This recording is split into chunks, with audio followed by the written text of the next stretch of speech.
هدف دائما ما يحاول طلاب العلم تحقيقه، وهو إكمال مراحله بتفوق لمسك شهادة النجاح التي تسعدهم.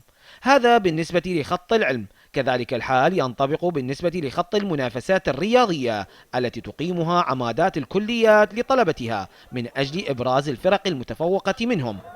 اختتام بطولة الجامعة المستنصرية بخماسي الكرة كانت شاهد عيان على حديثنا سابق الذكر، إذ شاركت 13 كلية في التجمع الذي كان مميزا بكل شيء من خلال التنظيم وما قدمته الفرق من مستويات تركت انطباعا عاليا على حب وشغف اللاعبين بالاستمرار بسلك الرياضة ولمختلف الألعاب.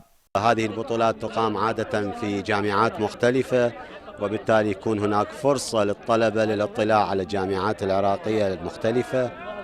إذن كل ما تقدم الرياضة الجامعية هو خير للبلد ولشبابنا ولطلبتنا.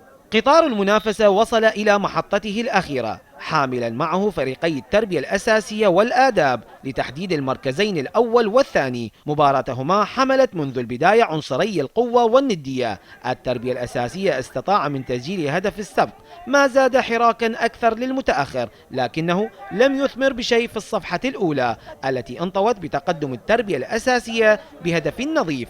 الصفحة الثانية فريق الآداب نزل بقوة آملا تحقيق التعادل، وفعلا كان له ذلك لتتساوى كفتهما. وقبل أن تنتهي الدقائق المتبقية من المواجهة عاد فريق التربية الأساسية إلى وضع الإصابة الثانية ليخرج حاملا كأس البطولة أولا، والآداب ثانيا، ليكون فريق العلوم بالمركز الثالث.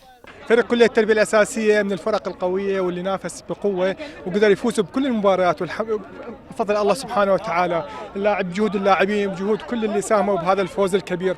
بطولة الجامعات من البطولات المهمة في العراق. منافسة حلوة، بطولة حلوة تونسنا بها. هي البطولة من باب التعارف والونسة، هي هذه بالدرجة الأولى. كنا طلاب وحتى الخصم تقريبا أصدقائنا وأكثرتهم نعرفهم إحنا، وبطولة تونسنا بها. كنا أبطال البطولة. عندنا لاعبين يعني لاعبين مو فرق شعبية، أكثر لاعبين دوري.